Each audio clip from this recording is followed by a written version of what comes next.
All right, we are back, and we are live. Best Ball Draft-a-Palooza. Drafting best ball teams all summer long. Trying to take down the millions here on Underdog, on DraftKings, all that good stuff, using my overlay, hopefully as a guide, rankings, all that good stuff, guys. And just want to show you a little bit of what I've got going on here. You could see just drafting away. I think if you're doing, you want to do a DraftKings Millie Maker today? Let's see if I can get in there. I would like to give it a try, Nate. There's also a promotion that DraftKings doing of some sort. So I know I need to enter some of these best ball millions on DraftKings as well. More because like there's some sort of promotion that I've got into. So let's see if it works. You know, I was having some issues on DraftKings yesterday with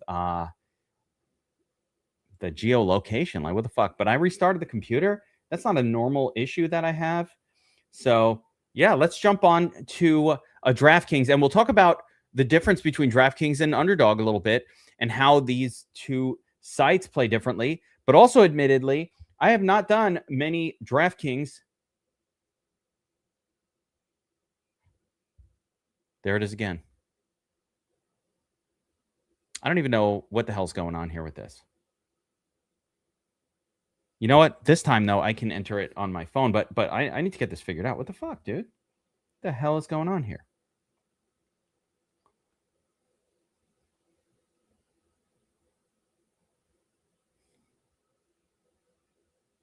Yeah, it's not working. So I'm going to try to get onto this draft via my phone. User permissions don't... I mean, come on, bro. Fucking DraftKings. Like, this is like some FanDuel shit. This is some FanDuel shit happening on DraftKings right now. And it's annoying. But Nate Kohler, I am going to get this figured out and get up to $20 back. Here's some freebies on DraftKings, whatever that is. Let's see if what this promo is. Play in MLB. Yeah. Soups, I'm going to do a DraftKings draft, but I'm still having that issue of permissions, and I don't know what the hell. I haven't played a DFS contest in the last couple days either, so I don't know. I haven't gotten this figured out, but I'm going to do it on my phone here. So I will enter the contest via my cell phone. Best ball, let's go. We'll do a best ball Millie Maker on DraftKings, and I'm just going to let you guys know as I'm entering it. We're in the fast. I'm clicking enter right now. Enter $25. Submit entry. Okay, I'm in. All right, so now I got to figure out how to find my active draft. Let's go. Contest. Let's see. Contests. I got to find my active draft right now. Let's go to it. See what the hell is going on with this here. Oh, there we go. All right, so I'm already in. So at least here. So we're 4 of 12. So yeah, we're in, and we're waiting for the contest to fill. Sorry, this messed me up a little bit. The way that DraftKings fills, by the way, you keep hitting enter, it fills up like on its own. It doesn't show on screen, and then it's just, yeah, there's 5. So Nate, you're in there. So whoever wants to draft with me on this one, so we are drafting a best ball $20 millionaire, $3 million to first in this contest. It's a lot of money. A lot of money. Nate is in there as well. So we'll just need to wait till this thing fills up. Now, one of the things I wanted to talk about on this episode were players that I have not drafted at all. Right? So I just want to get into like some names that I just have not drafted. And yeah, here we go. I'm just watching this thing fill. Leave the waiting room, go back to the waiting room. So yeah, we're filling up nice and quick. Interesting how much slower a DraftKings contest is to fill a little bit compared to Underdog, but we're at 10 of 12. So if any of you guys want to get in on this, here we go. I'm picking 4th. Let's see who's in here. Yeah, we'll do the next one on Underdog. But yeah, I listen, I feel that too. UCF Jaguars in the house. What's up, my brother? Yep, we are full and we are live. So let's take a look at who's in here. We got Fiery Lunch, a new name, beautiful DFS Army avatar up top. So what's up, Fiery Lunch 911, firefighter, first responder. That's how we do it in DFS Army. First responders. We love you guys. So I'm assuming that is what Fiery Lunch 911 is, just because of the name. UCF Jaguars in the house. No DFS Army avatar. Makes me upset. Got to rep the brand. Here we go, Soups. Soups going back to back with me. Thing is, this is DraftKings. Slightly different format. We'll see how that goes. One of the things I want to do for these shows, I do have this idea of just always showing the draft board as much as possible. I think it's more exciting to look at it. So I'm going to try to keep the draft board up on screen as much as I possibly can for this one. Oh, Fiery Lunch, non-firefighter. Okay. Still, respect to our first responders, even if you're not one of them. There it is. See, that's Soups. Go on ChatGPT. Get that Jaguar wearing a DFS Army helmet. Badass. That would actually be badass. You want to rep the brand, guys. Let people know that you're part of the most badass DFS, best ball, and fantasy football community out there, guys. I'm going to, for everybody who's watching this, obviously we love our DFS in season. We're going to crush it this year. Like I said, you don't even see what's going on, but I'm behind the scenes setting up new tools, AI-driven tools to help our DFS play this year. So for everybody who's subscribed, you're going to love it. But, and this is very important, guys, I'm going to make sure that you crush your fantasy football leagues this season. You're going to crush your friends and family. You're going to bring tears to their eyes by how much ass you're kicking this year. And I'll take you there. We're going together on this journey. I've been playing fantasy football. This is why I got into this whole thing. I've been playing fantasy football for, 20 years. Yeah, about 20 years now. 2004 was my first ever league. And when I tell you 2004, guys, that was like the beginning of the internet. But the people who were playing fantasy football before 2004, they were doing it like with paper and sitting in a restaurant somewhere doing their drafts like paper and checking the USA Today on Monday. That wasn't for me.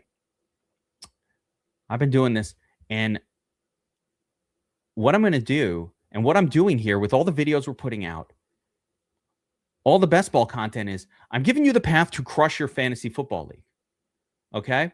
There are certain things that I've learned over the years that continue to work year after year. And sometimes like there's a 1-year gap where it doesn't work, and that's what keeps it working forever. So what I'm talking about, there's Amin-Ra, a little reach. Guys, wide receivers are going to be more valuable in this DraftKings format than what they are on Underdog, by the way. Just a heads up. Remember, DraftKings full PPR and the 100-yard bonus, those two things are really huge for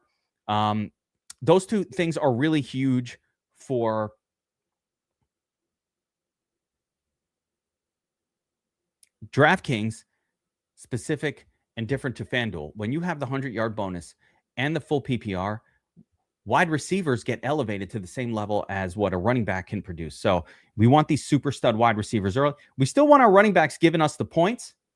UCF Jaguar, make your pick, brother. James Cook, there you go. Soups is in there.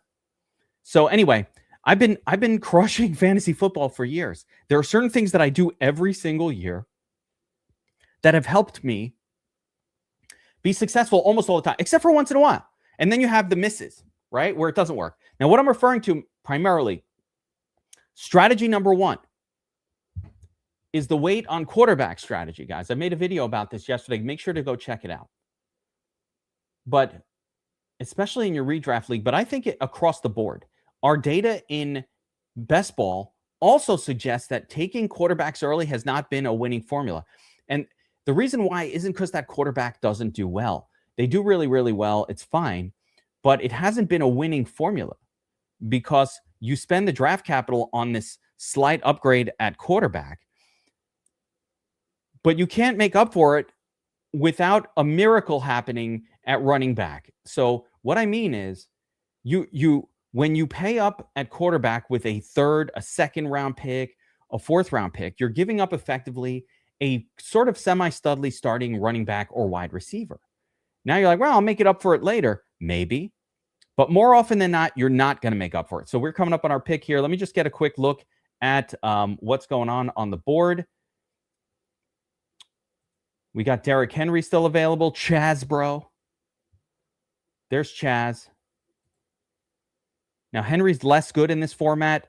And guys, one of the names that I don't draft this year is Devon Achane. So that ain't going to be my guy. I don't have to make the choice. Derrick Henry's available here.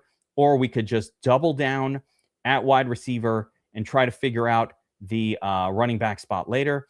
I actually think no. I'm going to grab Derrick Henry here. I have a target in round 3 at wide receiver that I really like. A couple of targets at wide receiver that I like in round 3. We got to sort by ADP to make sure that we're looking at what everybody else is looking at as well.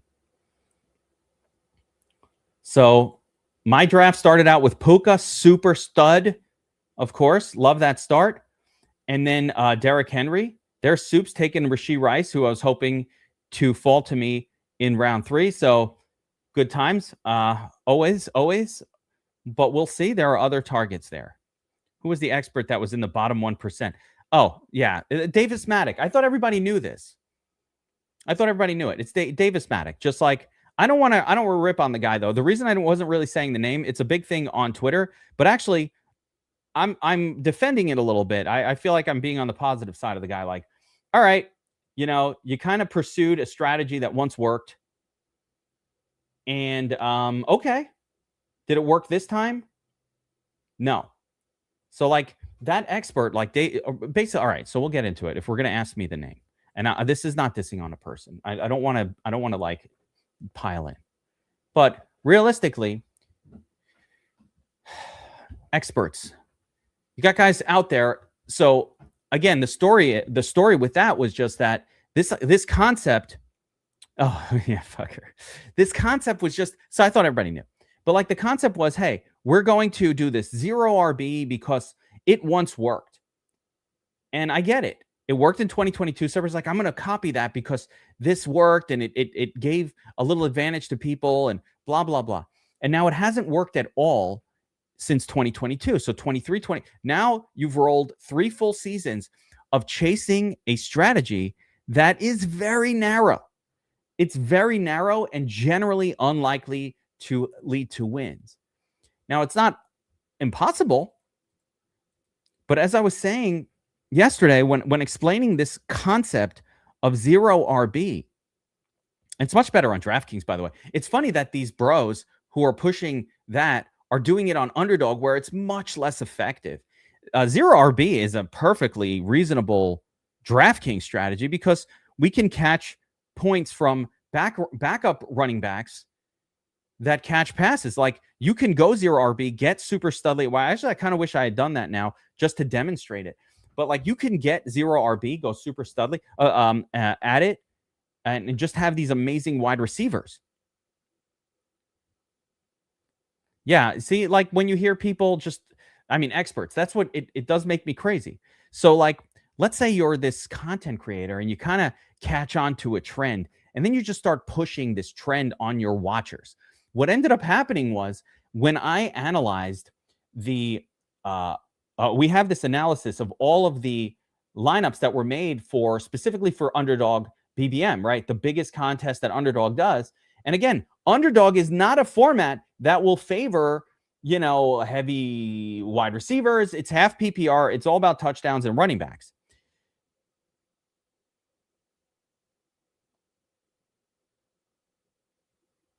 Yeah, I mean, there you go. I'm not saying, yeah, there you go, too. And again, I don't want to diss on the player because, yeah, it's 3 or 4 slates. But my problem with the strategy is that you should never only do that. That's the issue with the strategy. Like, okay, you want to throw some 0 RB lineups out there? Do a few. If I'm making 100 lineups, I'll do 10, 15 like that purposefully. But why would you do your whole thing? You shouldn't do all of your entries like that. That, if you want me to, that's my criticism.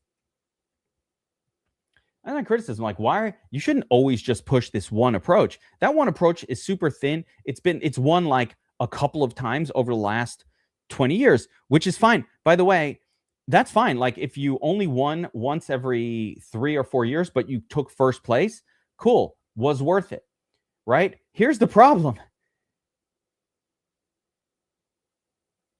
It's not working that way.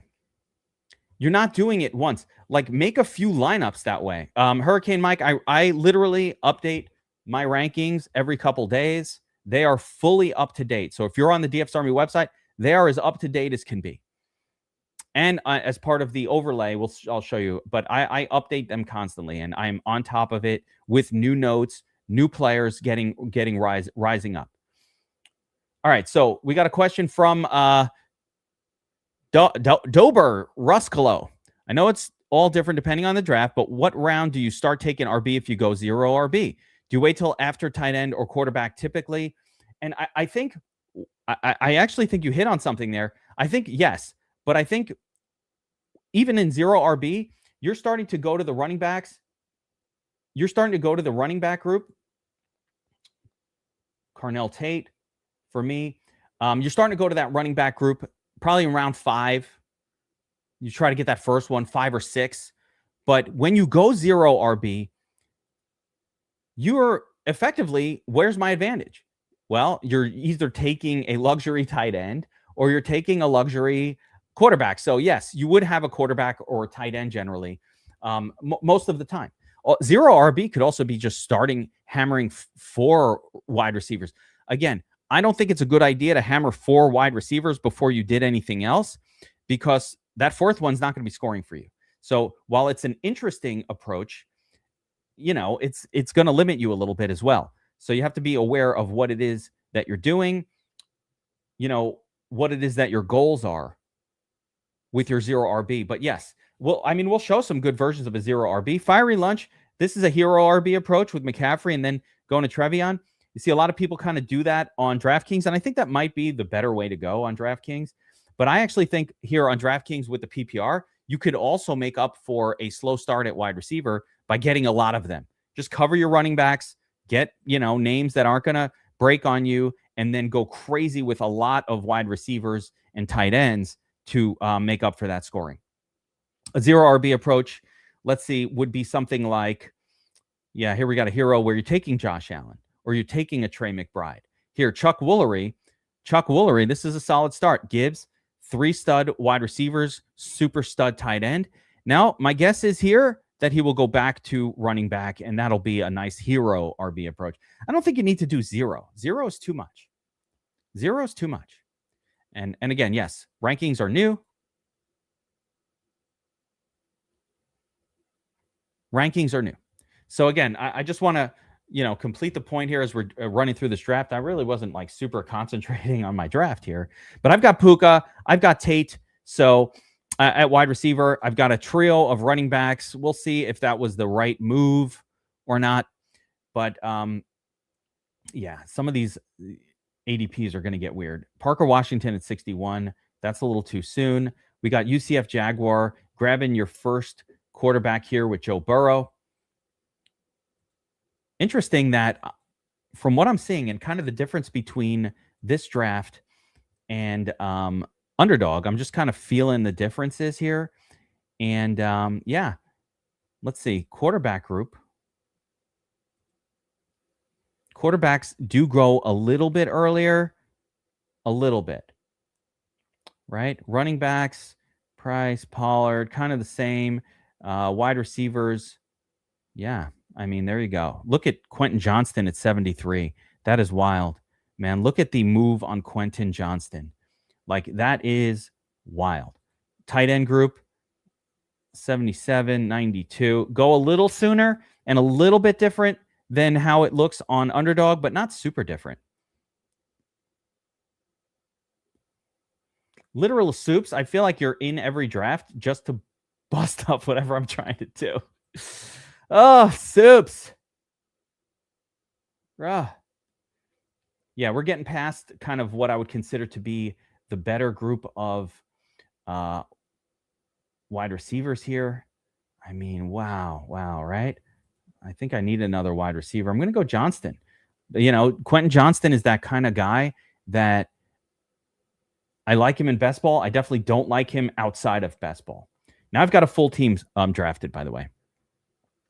Yeah, and QJ is actually an even better play on Underdog because of his touchdown prowess. So that's interesting. Slightly different, slightly different kind of like player valuations here, but not super different, just a little different.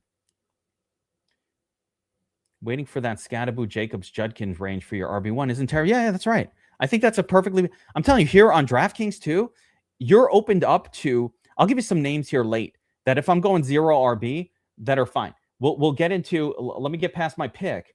I still got to make a pick. But as soon as I do, I want to see what number we're up to, 76. This is a quarterback part of the draft. So we're going to start to see the quarterbacks go. I'm trying to see, I'm after Soups coming back around. But this is a quarterbacky time of the draft. By the time it comes back around to me, a lot of these guys will be gone. So I have to consider, do I want to go quarterback here at 76? Running back group is still strong, and I can get another really good one in here. Wide receiver group is starting to melt a little bit in terms of the talent. Still a lot of talent here, but we're going to be kind of looking further and further down the list for them. And we do have probably another round to wait, potentially a tight end here. So I'm going to take a look at quarterback, and I'm going to go with my guy, T-Law. I love Trevor Lawrence. Just to share, the Jaguars have an elite playoff schedule this season. You want to have Jaguars exposure, Giants exposure. There are certain teams that have these amazing matchups in weeks 15 through 17 that I think you're going to be happy if you build stacks around them. I think you're going to be happy. So yeah, getting back into strategy though, take a look at this running back group, right? So we're on DraftKings where, PPR counts. Yeah, Ramondre. We're already in round. We're in round. Let's see, round 7 at this point, going into round 8, and all your starters are filled out here. And you still got, Stevenson, Dowdle, Brooks, and Blake Corum, Rashad White. These are really great 0 RB guys. And when you do 0 RB, basically, since you loaded up on tight ends and quarterbacks early, in this spot where the field moves on to tight ends and quarterbacks, you don't need to do that. You need to be hammering these running backs. These are the guys that you want in 0 RB. You want Dowdle, Gainwell, Brooks, Corum, Dobbins, Rashad White, definitely Rashad White. These are the names that you want. Mason, Tracy. These are the guys. If you go 0 RB, you need to be loading up in this group. Now you're like, well, this is where I normally take my quarterbacks or my tight ends. Well, you already took one early. That's what 0 RB is. I didn't take one early because I got a stud tight end. I got a stud quarterback. Now, again, let's bring it around to our boy, Davis Maddock, and why that didn't work the last few years. In order for that strategy to work, the full 0 RB, it needs to be there are a plethora of things that need to happen. So I want to talk about those things that need to happen in order for 0 RB to work. First of all, and this is a sort of an underrated aspect of it. Sorry, I'm starring off some names here of guys I like just to make sure I'm watching what's going on. So in order for it to work, number one, you did 0 RB, so you got an early quarterback. The early quarterback, right? The early quarterback has to smash in order for it to work. If I spend my draft capital on Josh Allen, like Lamar Jackson last year, and Lamar has a basic year where he does not help you advance, I'm screwed. That's it. But more so, it wasn't so much about Lamar not having a good year last year or Joe Burrow getting hurt last year where the early quarterbacks didn't work, but the later quarterbacks were smashing. It's not only that the early quarterback needs to smash himself, the late round quarterbacks need to suck. That's what happened in 2022.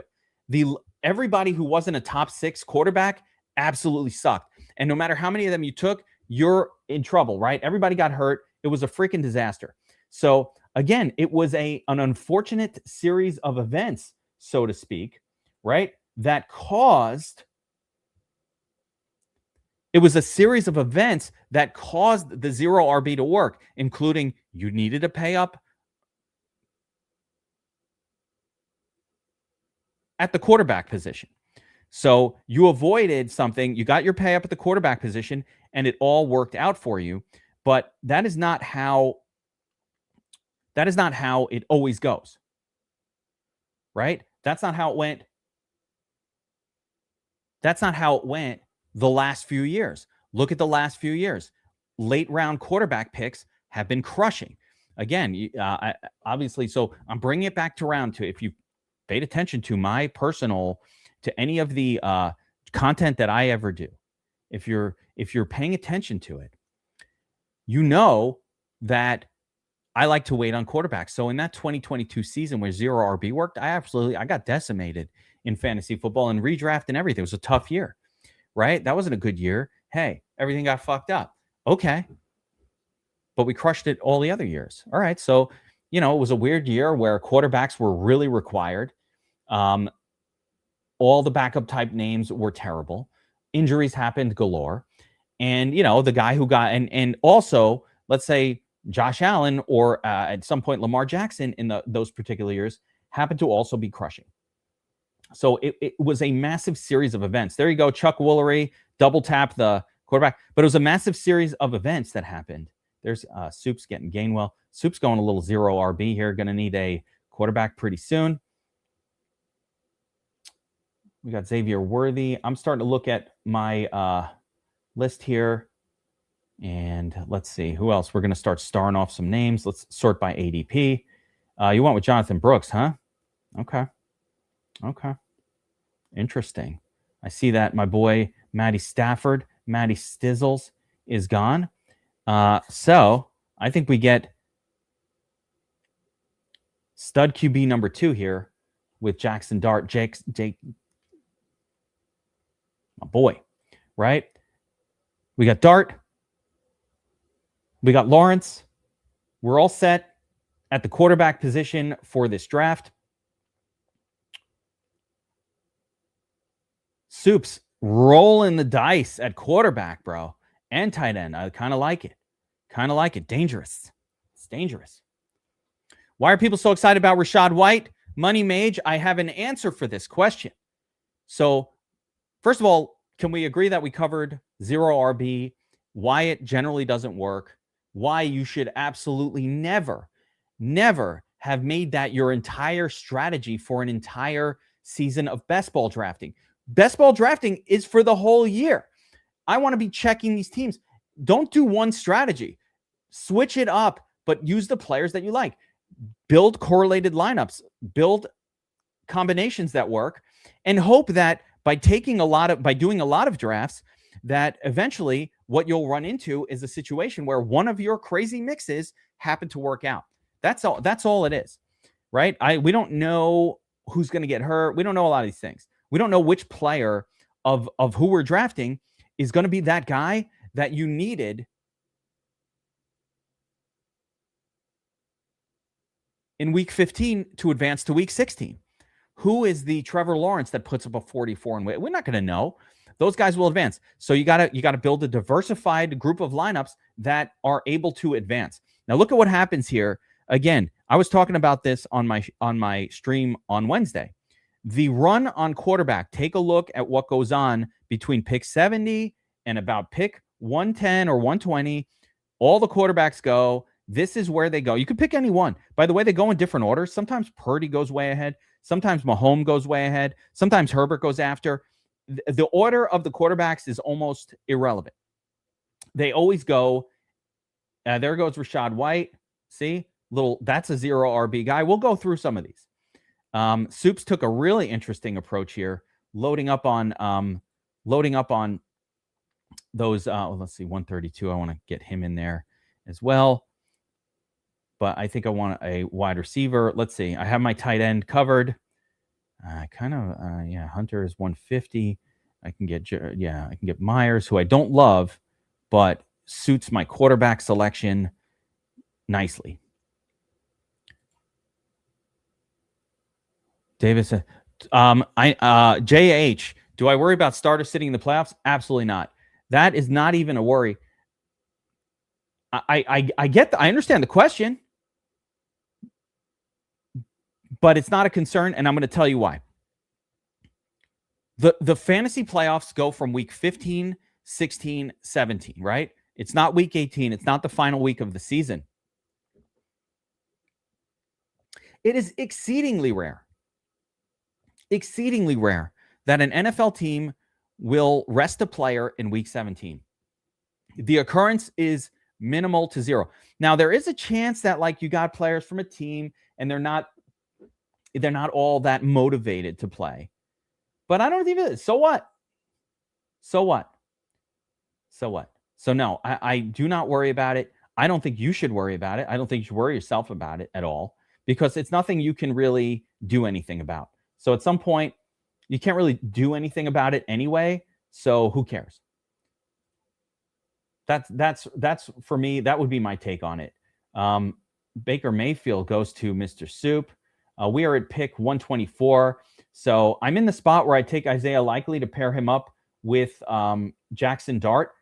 Jackson Dart. Who'd they take? Wait, who'd they take? Who did Giants pick? I don't know. Who'd they take? It's Jackson Dart. You chose Jackson Dart. They chose Jackson Dart, motherfuckers. So, no, I don't worry about the starters in the playoffs. Week 17, it's exceedingly rare for a player to be. I actually looked up some stats on this last year because I was worried about it too. But no, it's exceedingly rare for a player to not play.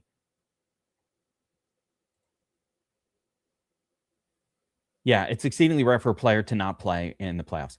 I'm going to give you some names here, guys, of some players that are coming up around here that I have zero exposure to. I don't have any Ferguson. None. Zero Ferguson. I don't hate it here, but I don't have any because he was terrible when George Pickens came to the team and did nothing. Look at these anemic scores. Just gross, right? Just gross. 2 targets. Like Pickens comes in and it just gets terrible. And look how good he was before Pickens got there. And so he went from being awesome to a disaster. Again, it's priced in, but still, I have no exposure to that. Let's go back to the draft board. A couple names I don't have any exposure to popped up. So I thought it would be cool to kind of go over those. I haven't gotten any Dalton Kincaid at all. Probably because I don't normally get Josh Allen, so I don't bother. I think this person took Kincaid just because he didn't know what to do. He does not belong ahead of, Likely and some of these other names. Dalton Kincaid is not very good. He's always hurt. I don't have any George Kittle. Now, George Kittle, not having that, may or may not work out for me, but I don't have any primarily because the guy's hurt, coming into the season injured, and I think that it's crazy to be drafting guys that soon that are injured, but he might be making a miraculous recovery. So absolutely could be wrong, but I don't have any exposure to him. None. I haven't gotten any Bo Nix shares so far this season that I can recall. No specific reason. I think Bo Nix is actually really good. I don't know why. I just never get him. So that one's not a purposeful fade. I just don't have him. I don't have any J.K. Dobbins. Szlowski's really big on J.K. Dobbins this year, and I get it, but I don't know. He's an injury guy. He's always getting hurt. I don't have any Stephon Diggs. I don't really understand why people are taking Stephon Diggs. Okonkwo is somebody I like, though. You don't have any Diggs. I didn't take any of that. Let's see here. We have 2 tight ends, 2 wide receivers, 3 running backs. So I could use a running back as well here. I don't see anything too great. So I was hoping to get Tyrone Tracy. Keaton Mitchell's interesting, but we're still in a zone of like, I still need my quarterback, more wide receivers. I need to stud up at wide receiver a little more. So I'm going to grab another wide receiver, and we'll load up on some running backs late. But I will say this. There goes Bryce Young. So we're going to get Travis Hunter and kind of complete a pretty hefty little Trevor Lawrence, Trevor Lawrence stack. So we wound up getting Trevor Lawrence, Jacoby Myers, and Hunter. And, you know, the tight end is still floating around out there. I've got Jackson Dart paired up with Isaiah Likely and Scattaboo, which is an interesting combination. I think it's fine. Wide receiver group, we now have 5 wide receivers on this full PPR format, which is good. Running back's going to be a little soft. We're going to grab a bunch of them, in a minute here. But most of the running backs that are going to do anything for us are already off the board.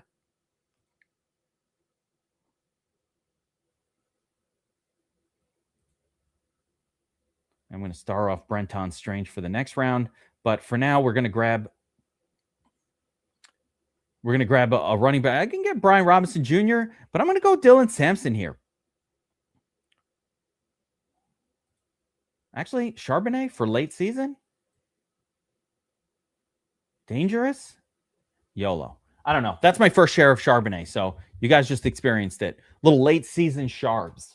I do not expect him to be back early at all. But you never know. Late season Charbs.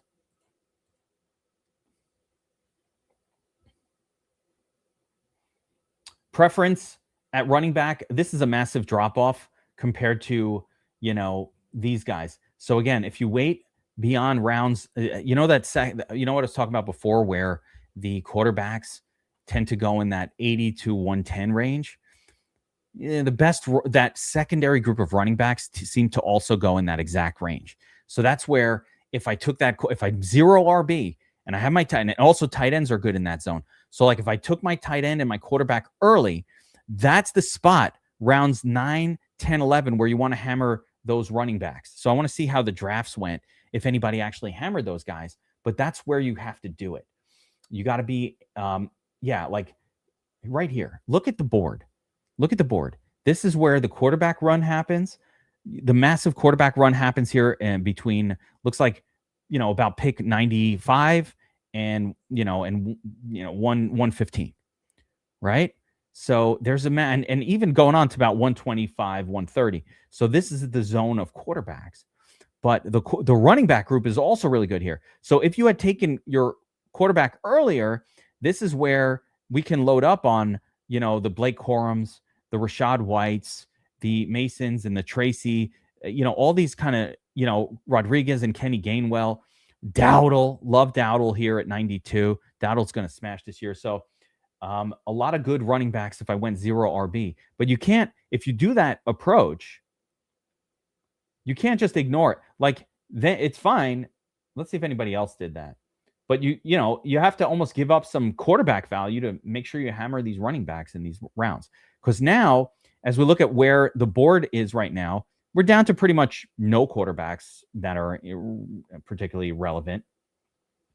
I have to keep sorting by ADP because I have my rankings in here, but the running back group is absolutely terrible. These are mostly guys who are not going to play week to week and not give us any scoring or very much scoring until an injury happens. Wide receiver group also super thinning out here. Couple names still floating around, decent ADPs, but we're getting into it's fine. These guys are still playing, so I don't mind them.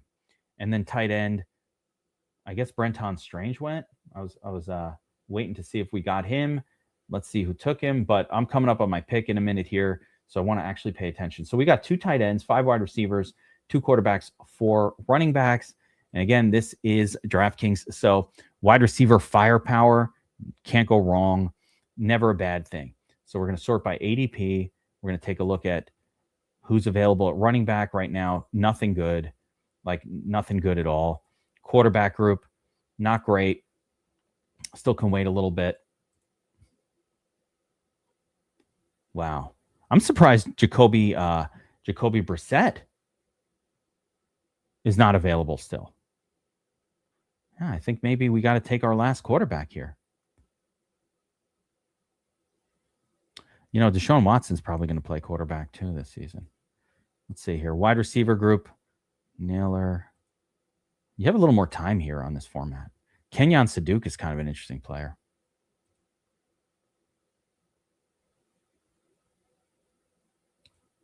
Taking another quarterback just for safety. Part of the reason we've got Dart on our team. He can definitely get hurt a little bit.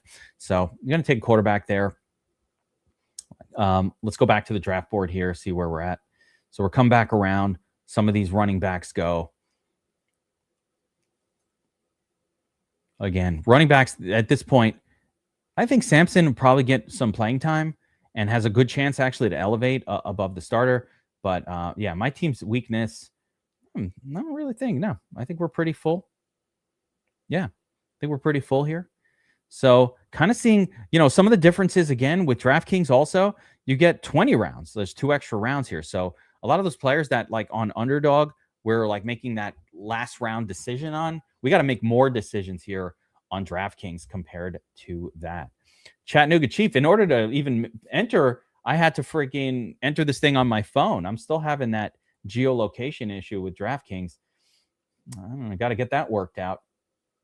Like I switched from Wi-Fi to direct plug-in with Ether, and it still didn't help it, which is bizarre. Chuck Woolery, auto drafting, running backs like a maniac over there. Fernando Mendoza goes. Mendoza will be starting, I think, by week 5 or 6 anyway, 7 or 8. I mean, take your guess, but he will be starting. Here we go. All right. We've got still plenty of tight end talent left. Wide receiver group does not look too bad. Let's see. ADP, tight end. Yeah, going to grab Hawkinson there. DK Free, my boy. What's up with that, Chattanooga Chief? You know. What's going on? Why are they watching me? I always feel like somebody's watching me. And I got my privacy. Always feel like. Yeah. What's up with that, DraftKings? I'm like your oldest. I'm like the person who, I'm like customer number 1 of DraftKings. I'm like their oldest tenured customer. And this is how they do me. Yeah. It's like my DraftKings number is 002. It was Matt freaking Kalish, number 1, and then me.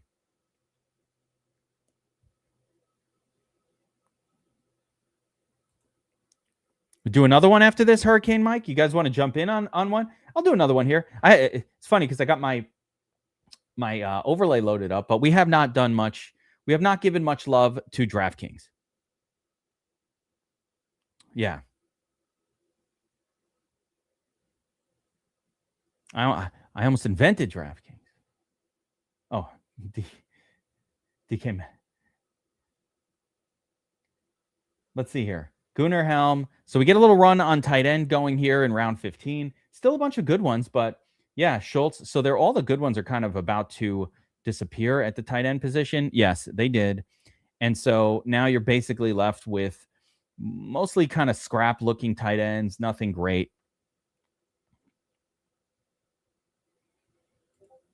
You know what? That's a good day. Anytime the cops are behind you on Halloween, you don't get pulled over. That's a good day. I don't want to jinx anything, but I mean, I can't remember the last time I had an encounter with the law, even in a ticket, except for every time I go to Brooklyn or New York City, but they just mail you tickets now. They don't even give a fuck. Like they're ruthless. They're ruthless in NYC. Oh my God, who did it? Who takes Tank Dell? I own Tank Dell. Oh, Fiery Lunch. It's like, who takes Tank Dell? I own Fiery Lunch.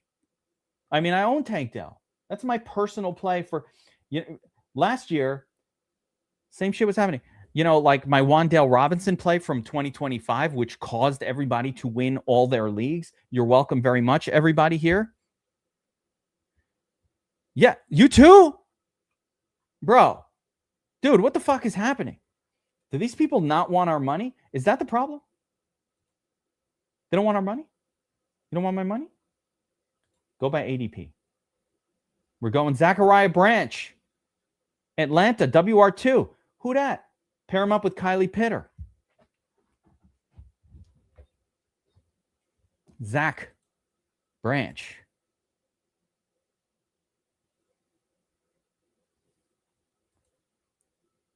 So right now, yeah, you too, though? What the hell, bro? What's going on with DraftKings here? This geolocating, I never had a problem.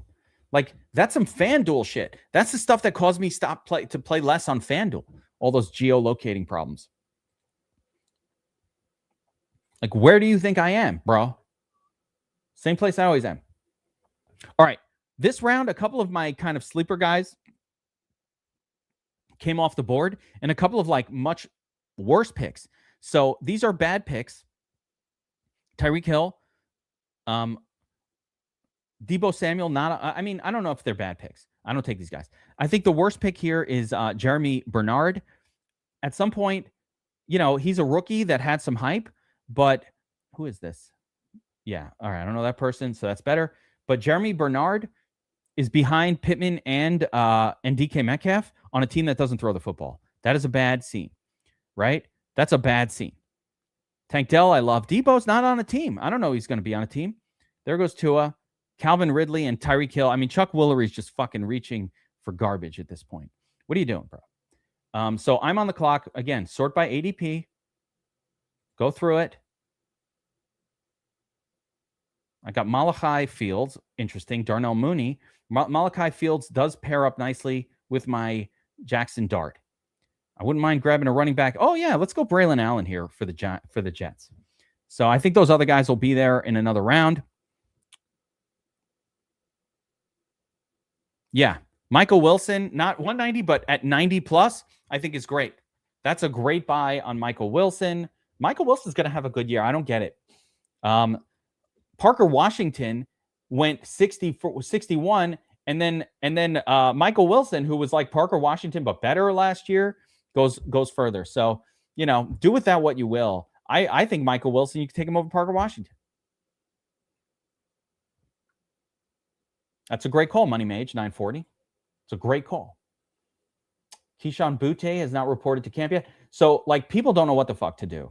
This is the beautiful round, the final rounds on DraftKings. And A, it slows down, but B, it features people not knowing what the fuck to do. So the best way to deal with these rounds is to just start starring off players that suit your personal build.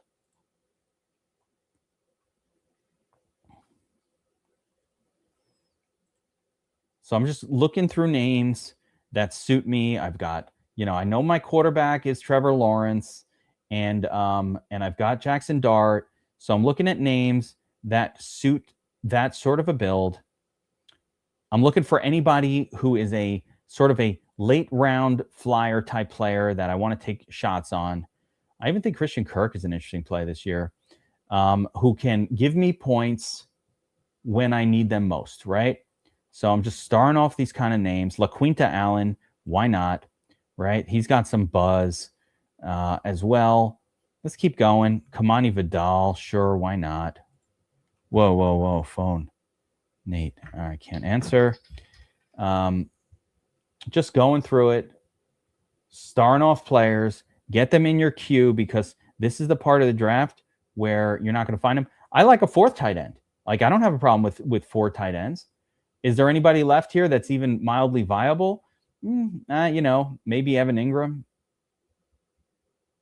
Colby, Washington. These guys will play a little bit. Dongas, Eli Stowers. What if he gets some playing time this year? So there's still some viable tight end action left, but not a whole lot.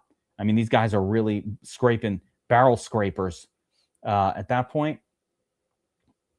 So I'm going to go back to the all, sort by ADP, and look for my start off players, right? And it doesn't really matter, though. At this point in the draft, you just want to take whoever the fuck you want. Even like a Deshaun Watson for a fourth quarterback, okay. Anybody who's scoring at all is of use. Like, if they're on the field, they're useful for us here. I just need anything. Anything. taken Malachi to go with my Jackson Dart shares. But anything works here. Keon Coleman, I don't think he can resurrect. You know, these backup wide receivers for the Broncos, though, Pat Bryant, those guys, yeah, okay, fine, right? Don't take Odell Beckham. That dude is not going to make the team. What is going? How is he even on the player pool? Remember Lad McCaffrey? He had some big games last year. He was fine. That's a name that on DraftKings, yeah, all right. We're getting down and dirty at tight end. See, a lot of guys did go for that extra tight end, that fourth guy. All right. I get that too. Why not? Load up on the tight ends. Nothing wrong with it. Now, one downside of doing these drafts on DraftKings is how freaking long it takes. These are clearly taking a lot longer than drafts I've tried to do on other formats. We've got 2 picks left. But yeah, the extra 2 rounds and the 30 seconds instead of 20 seconds per pick causes this draft to take a full hour on stream instead of like, you know, the 40 minutes that an Underdog one takes. So that is a downside of DraftKings format a little bit. Also, DraftKings, where's my sponsorship, guys? Come on. Sponsor me. I'll talk up DraftKings. I mean, I'm already playing. I'm not going to actually talk up anything unless I'm actually doing it. But I'm already playing here. Why not? Talk me up, motherfuckers. DK. Remember Camarion DK from last year? You always want to, in this part of the draft, just look for names that like showed some life ever in the past in DFS. And that'll work out just fine. That'll work out. Gonna go Darnell. Keep loading up those combos with Dart. I got a big Dart stack with everybody but pretty much everybody but neighbors.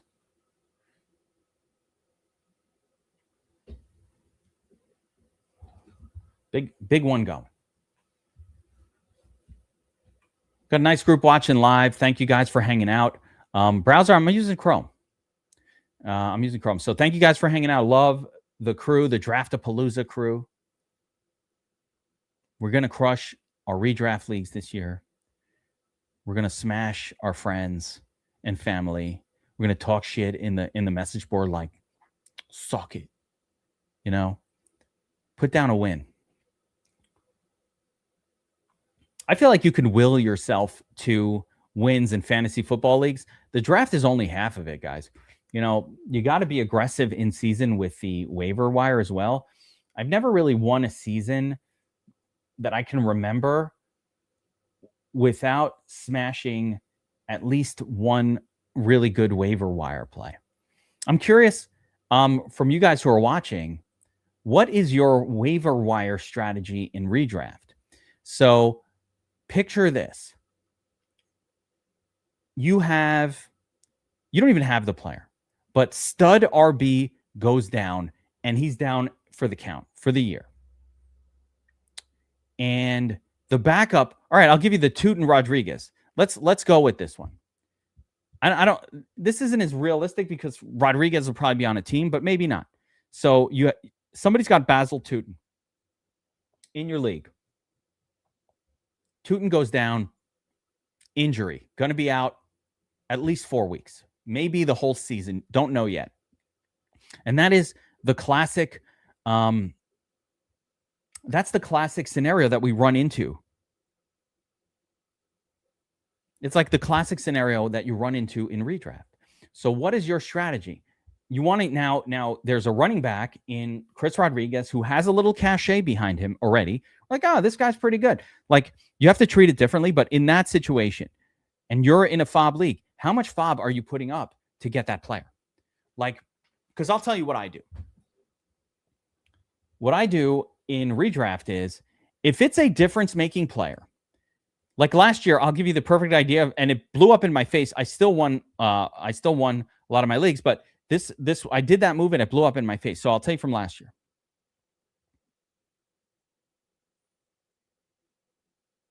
specifically, James Conner gets hurt. Now, let's say I already had Trey Benson, so I didn't have to blow my fob on him.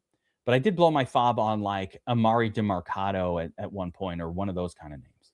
I don't remember what it was, but it was like I blew my fob on a guy. Benson was hurt. Oh, yeah. When Benson got hurt, I kind of blew my whole fob on Amari DeMarcado, thinking, all right, let me get the backup for Benson in there. I'm going to take LaQuinta Allen with my pick here. Yeah, Arroyo's fine. I don't mind it. Marvin Mims Jr. Retro pick right there for Soups. That's a 2025 pick. Okay. How do I forget? But I did it. But how do I get your rankings into the Google Sheets so I can copy and paste over the DK template and upload? We're going to stay on the channel here. I'm going to show you that, Lo. Let me show you my rankings here on the DFSArmy.com website so I can show you how to do it. I shouldn't be doing this. Wait, let me log in over here. You don't need to see my information, motherfuckers. Show you my shit. All right, let me get logged in. And here we go. Go back to it. So to get to my rankings, first of all, we're going to go to season-long fantasy, right? Season-long fantasy. And we're going to go best ball rankings. So that brings it up. Within the rankings here, I do like to just look at it via the spreadsheet, but we're just going to go down here and we're going to go to DK upload. And from here, it's literally just a copy and a paste. We're just going to copy the whole thing.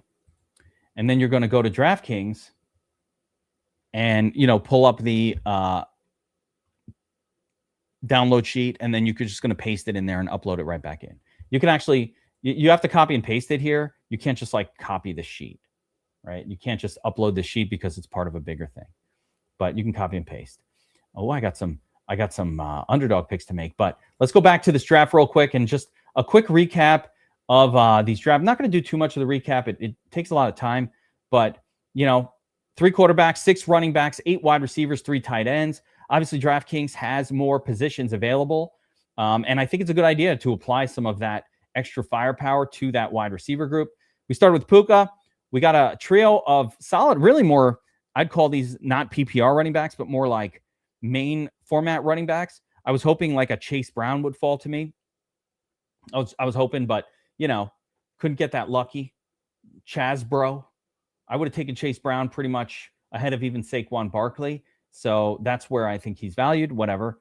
We get Derrick Henry, Josh Jacobs, Scadaboo. We got Puka, Carnell, Quentin Johnston. Not the strongest starting group after Puka, with Carnell, who's a rookie, don't know what's going to happen, and Quentin Johnston, who is a volatile player. But I don't mind having one volatile player who puts up big numbers on occasion. I get my lock button, Kyle Pitts. I put my 2 favorite quarterbacks this season in there with Lawrence and Dart. I love them at value, and I think I got good value for these guys. I would have taken Stafford if he was still there just because of Puka, but, that's how it goes. Chuck Woolery was just randomly smashing buttons this whole dude's mashing buttons this whole draft. So, it went how it went. Look at it, all 4. Malik Willis, CJ, this guy's just mashing buttons over here. He doesn't know what the fuck he's doing. So, mashing buttons, Chuck Woolery. On auto draft, no less. So, after that initial group, we start piling on Jackson Dart and Trevor Lawrence, stack mates with Myers, Likely, Hunter. I grabbed Charbonnet for the late season running back surge. We got Geno for that 3rd quarterback, Hawkinson for that 3rd tight end. Well, I think Hawkinson's going to have a good year. Branch for upside wide receiver. And then we got a couple of backup running backs and some more players for the Giant stack. So big Giant stack built here for me, and a couple of you guys were in here with us. Fiery Lunch, doing your thing. I like this draft. Fiery Lunch, McCaffrey and Trevion Henderson. Okay. Got Brown, McConkey, Loveland, really solid. McCaffrey, great.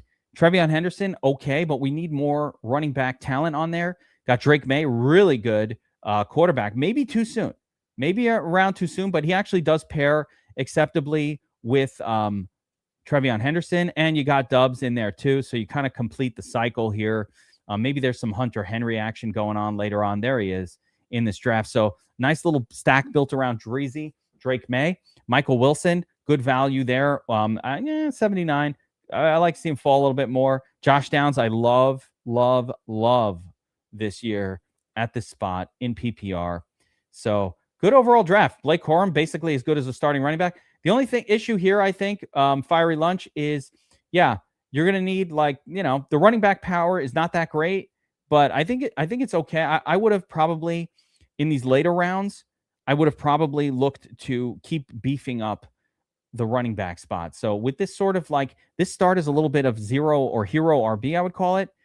And I mean, you really did it though. You did it in 103 and 127. So you did hammer some of these running backs at the right times. I don't have, at Dubs you needed or else you weren't going to get them. So I don't have any criticisms there. Soups went a little wild. 4 wide receivers in a row. 1 extra one that cannot be used, but that's fine. Then we get 4 running backs in a row. Swift, Price, Harvey, 5 in a row. Gainwell, this is how you do 0 RB. Soups going crazy on it. Double tap the quarterbacks. Tight end waiting. Okay, but you got 4 of them. So that weight on tight end, I think, will not be too bad for you. Well done. Yeah, you definitely do not want to be taking Lamar and Joe Burrow in the same. That draft has no chance. All right, guys, I'm going to go back to the lobby, and I'm going to try to get in another one of these. So we're going to do a second DraftKings. It's fucking DraftKings Day and Best Ball Draft-a-Palooza, guys. We're going to do a second DraftKings draft.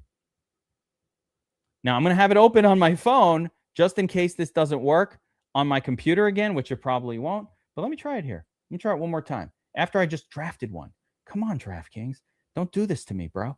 We've been friends forever. We've been together for so long. Your heart's been aching, but come on, DraftKings.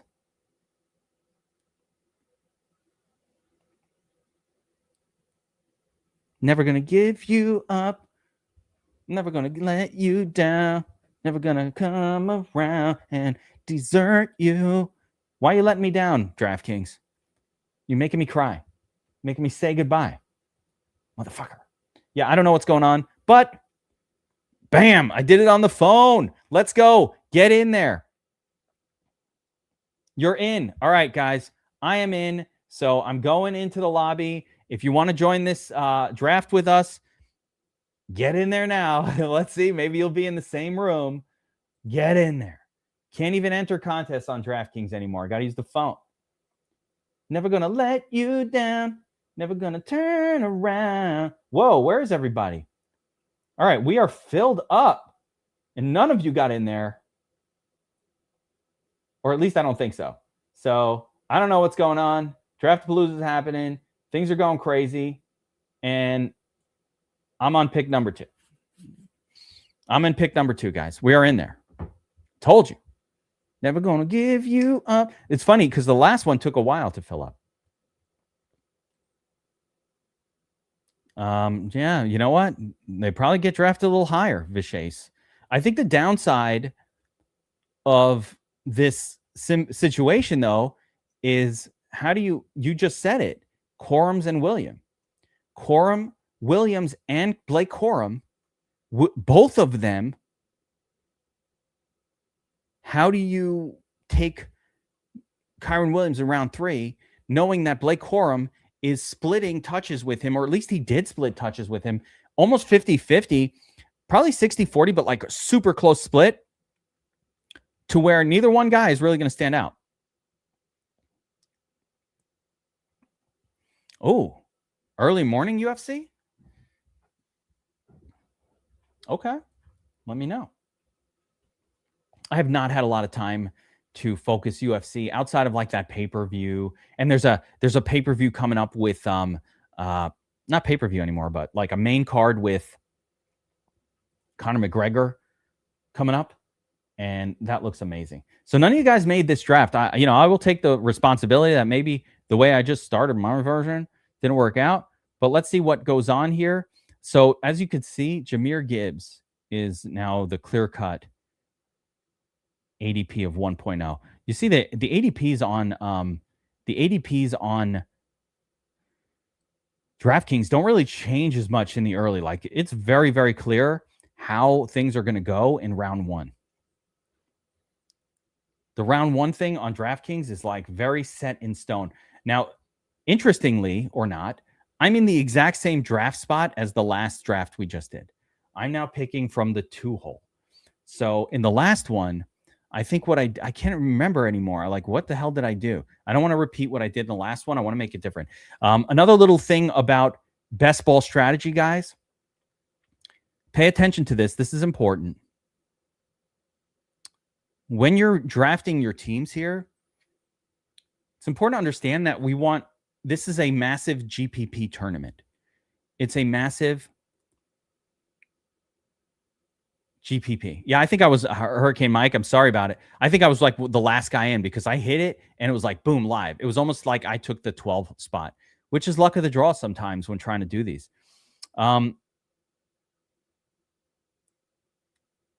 So back to it, guys.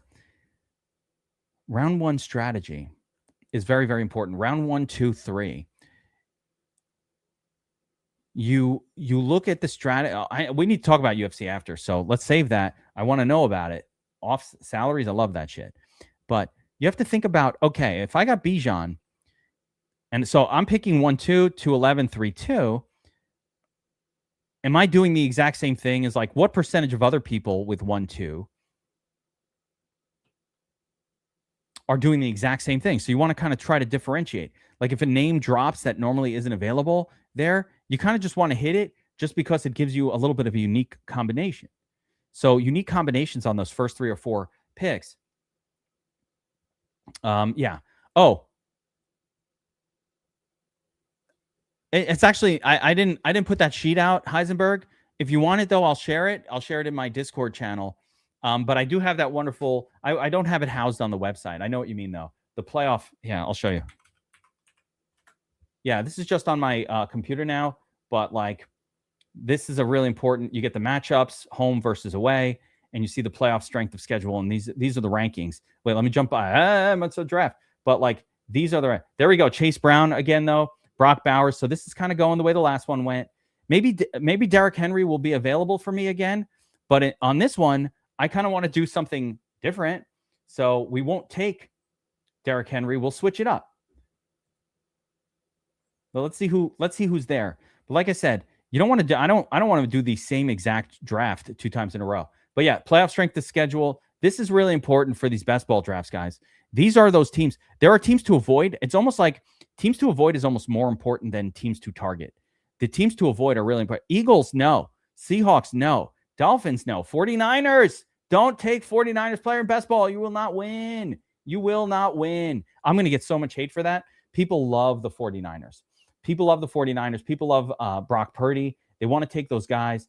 Fine. I'm just letting you know, like they have the most, whoa, Rashee Rice up to 21. All right. Wow. Okay. All right. I guess you leave me no choice. We shall take AJ Brown, who I've ranked way above this spot, but wow. Right. Rashee Rice going now in round 2. Is this person in here?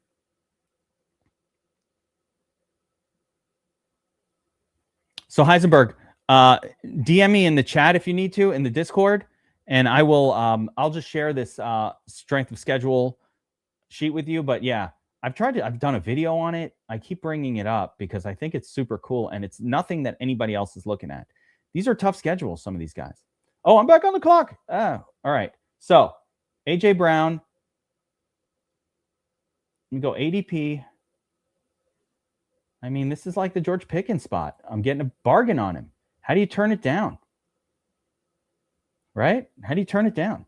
We've got a Bijan Robinson anchor. So I got Bijan anchoring my team. So I can double tap these wide receivers and get good ones. And then we'll just worry about running backs a little later. So I will tell you guys a couple little things. Yeah, Patriots is another one. So look at the but I think Patriots will get you there. Look at the Patriots have a tough strength of schedule. But like, yeah, Chiefs brutal. Broncos nightmare. This is a nightmare for the Patriots. Look at what the Seattle did to that offense. But they do get the Jets in the middle. But this is a warning, guys. Do not, I'm going to show this now. You know what? I should make this shit bigger so you could see. So you could see what I'm seeing, But this strength of schedule stuff is not bullshit. This is important. So again, we got the Vikings, great schedule. Amazing. The Colts, the best. The best. The Saints, amazing. Jaguars, Giants. Have you watched? If you're watching my drafts, these are the Trevor Lawrence, Tyler Shook, Jackson Dart, Danny Dimes. I haven't done the Vikings ones yet because I don't trust Kyler Murray, but I think I'm wrong. I think you should trust Kyler Murray and embrace this schedule. Embrace it. The Browns, hard to embrace, right? Not a very good team. But you know what? There are players there, and they're probably going to be doing well in the playoffs based on this. The Rams, very playable. Look at this Rams schedule. Rams get Cowboys and Bucks sandwiched between a brutal game against the Seahawks. Okay, still fine with it. Puka can beat the Seahawks. Ravens have a nice playoff I don't really take players from the Steelers. Don't care about them. Raiders, you'll get a couple good matchups in weeks 16 and 17, but don't look for much in week 15 here. Now, sometimes these matchups don't mean anything anyway. But again, for me, I more look at who to avoid. Well, the Commanders, all right, I'm not worried about the Falcons or the Jaguars defense. You got to look a little bit, but not a great playoff schedule with the Commanders, the Texans, the Patriots, get the Broncos, gross. The Jets just suck in general, so who wants that? Broncos get Raiders, Bills, and Patriots. Not great, not bad, but not great. The Bears have a little bit of toughness here with the Bills and the Packers. Again, I'm just looking, can you stymie them fully? Lions get the Vikings, but then the Giants and the Bears. Oh my, that's a really good schedule. So where are we? All right, so let's get back to it here. Let's take a look at our main. But anyway, so now you've seen my playoff schedule. You could also look here and see who is at home and who's away. And you want those home games. You want your teams home and favored in the playoffs. Where do I move Ayuk? I think, he'll get a right now he's like all the way in the dead zone. And I do think if he gets that job and he looks like, if they pay him anything, especially, I want to see how much commitment they make, because Ayuk could just not give a fuck. But I think he'll get up into the 150. He's not going to be somebody that I'm targeting aggressively, no matter what. The problem with Ayuk, once he gets the job, is everybody had been drafting him previously without any worry about where he's going to work, right? So they're getting 190, 200. So you don't want to pay too much for a player after news comes out about that player. You just don't want to pay that much because, you get the idea. Looking at current ADPs at wide receiver, we got Burden, McLaurin. That's where they go in ADP. You could see my rankings are different from ADP a little bit. But, I have Christian Watson well ahead of where he goes. But, it's not that aggressive. Running back group, I like Travis Etienne. I was hoping he would be there for me. We kind of running through the last of the pretty good running back group, and then we get into sort of like a massive step down. So we're going to see what kind of – and quarterback group, no quarterbacks really start to go until we get to pick, in the 50s. So we got a whole round until any non Josh Allen, Lamar Jackson types even start to go. So let's get the board loaded up here. Jacobs goes at 41, Etienne at 42. We got Luther Burden. I think, Luther Burden, it's interesting. Igbuka and Burden kind of go back to back at wide receiver. It's interesting. It will be interesting to see how that all plays itself out. We got Montgomery available to us here, or we can go with, a wide receiver that we like or whatever. Running back group, I think that we can wait. We have Basil Tootin down there, but I think I'm going to go for one of my favorite wide receivers this year. Let's just go Devontae, actually. Fuck it. Devontae's a touchdown machine. We already talked about him. We'll get our third wide receiver in place. That's a lot of strength at wide receiver. And then, if I want to flip the script here, see which running backs. Still got Montgomery there. You know what? I think you have to take Montgomery here and get the touchdowns. So I'm just doing that.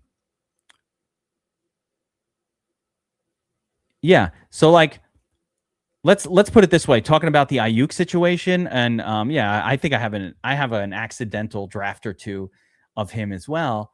But let's say you got him at 200, and you're in the same tournament as someone else who then, he goes to the Commanders and he moves up to 130. Well, that guy is going to be at a disadvantage, or he moves up to 120. He's at a disadvantage against everybody who's taking him early. The same way last season, even though it worked out okay, like I was taking Keenan Allen super late, just like, he might make a team. And then he makes a team and he goes from like pick 200 to pick like 100. Well, if you don't have him at 200, you're picking him at 100, you're at a bit of a disadvantage because you're in the same contest with people that got him at 200. So I don't like, after they move up, I think it's really tough to take those players. I like the Christian Watson pick here. Odunze. So you got another really good group of wide receivers that just went off the board. Odunze, Waddle, and Christian Watson. I was actually going to take Christian Watson here and go a little more 0 RB with this one, but I kind of, I can't help myself. Montgomery value fell about 10 spots to me compared to where I have him ranked, and I couldn't help myself. I'm a sucker. I'm a sucker for those running backs. I can't help it. Plus, I think I have wide receiver talent late. Last season, if you watched Draftapalooza, of course, we all got Wan'Dale Robinson, who was originally going like at 170 in most of these drafts. And I was like, dude, Wandy, the perfect guy. You want him in every draft. And he was just moving up in ADP all throughout the draft last year. Eventually, especially in drafts I was in where we were talking him up, it was harder to get him. But so I don't know exactly where he kind of like fell at the end. But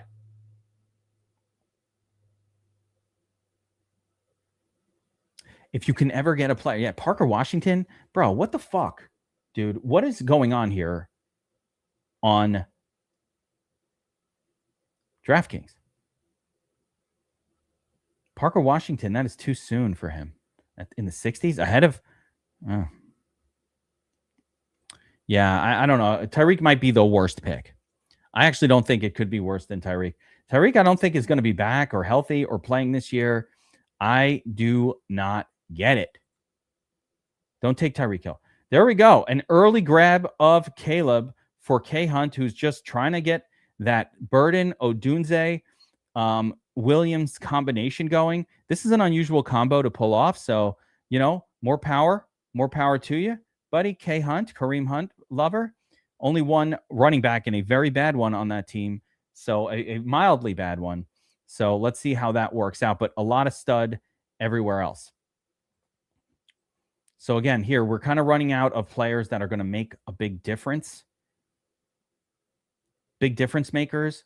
And I'm at pick 71. I've got Marvin Harrison. I've got Brian Thomas Jr. Why don't we go Brian Thomas here? And just grab our guy, BTJ. Pray for a resurgence. We'll be back on the clock in a minute. And I could still get another quality running back. And we need that. So we're going to grab Chubba Wubba. Get that third running back going.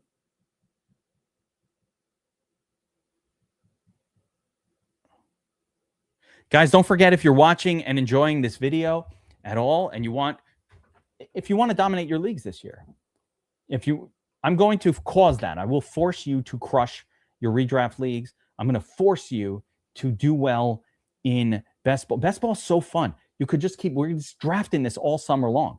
You need as many teams as possible. You want to have as many teams. So if you're enjoying this type of content and you like what I'm bringing to the table, hit that subscribe button. Make sure you hit the like button as well. Let me know that you're out there, because you know what? It's a lot of mental and it's a lot of effort doing these drafts, and it's very frequent. 2-hour streams. I'm hanging out. Hopefully you guys enjoy. I'm talking the whole time, imparting knowledge, talking to you guys. So if you enjoy that, make sure to be subscribed to this channel here and all that good stuff. If you're willing, and of course, a share on your social media account is always appreciated as well. So don't ask for much. It's free, but make sure you're subscribed here to the YouTube channel so it lets you know when we're going live on these. The more people I have in the live, I think the more fun it can be, talking with all of you guys and seeing the comments on the screen. So Just a reminder. Just a reminder. We're at pick 74. Notice there is a weird. So this draft went weird. You see an early run on quarterbacks. They're going well ahead of their usual ADPs or a little bit ahead of them, which is weird. Okay. I think that's fine. Yeah, I think that's fine. There goes Trevor Lawrence. So, it's just a run on quarterback ahead of their current ADP. Everybody's like, I don't care. I'm taking quarterbacks early and I don't give a fuck. You know what? You guys do that. And I'm going to pivot the other direction. If you see here, the early run on quarterbacks happened, that just means that some players who shouldn't be pushed down are going to be available. Extra players are going to be available. I still need a quarterback. I'm looking at my team. I've got AJ Brown. That pairs with Drake May, who's already gone. I've got Pickens. That pairs with Dak Prescott, who's already gone. I've got Devontae Adams. Okay. That kind of pairs up a little bit with Matthew Stafford, who is available. So we'll pay attention to Matthew Stafford. And we got Brian Thomas Jr., who would pair up with Trevor Lawrence. But again, Trevor Lawrence is gone. And maybe these guys did the right thing here. That's the first quarterback. So I don't mind people taking their first QB. And this is a little donkey, taking that second quarterback for Delirium, Jaden Daniels, and Hurts. Although both of those guys are injury guys. So I think that's actually kind of okay too. Super early pick here on Kenny Gainwell for the Hungry Duckling. And, just a donkey pick of Michael Pittman. Pittman sucks, dude. Don't take that guy. Don't take that guy. Pittman is like a bad version of bad. Don't take that guy. All right, so got to pay attention to the quarterbacks. Here I got Stafford. I've got Dart, both of which I have players from on my team. Kyler Murray, I just haven't gotten any exposure to him, so whatever. Shook, Nix, whatever. We'll figure out our quarterback spot. I'm not too worried about it. Running backs available right now, still some good ones. And I'm kind of wanting to take Brooks and actually hold down the fort for that entire Panthers running back group. I know you might think that's a weird call, but Chuba, Brooks, holding it down for me. There we go. Somebody took Kyle Pitts, like, again, way ahead of his ADP. Is this person part of my fucking the Better Dubs? Are you in here? Because I'm the only one who's taking Pitts there. And usually I get him.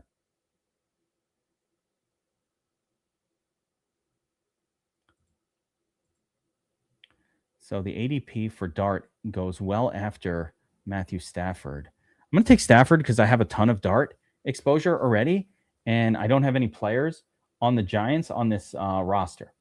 So I figure, why not? We'll pair up Stafford with Devontae Adams, and we'll squeeze in another player.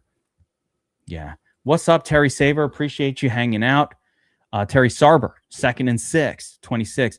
We're going to be here football season all season long. You know what we do. We're going to help crush some DraftKings this year, crush the DFS.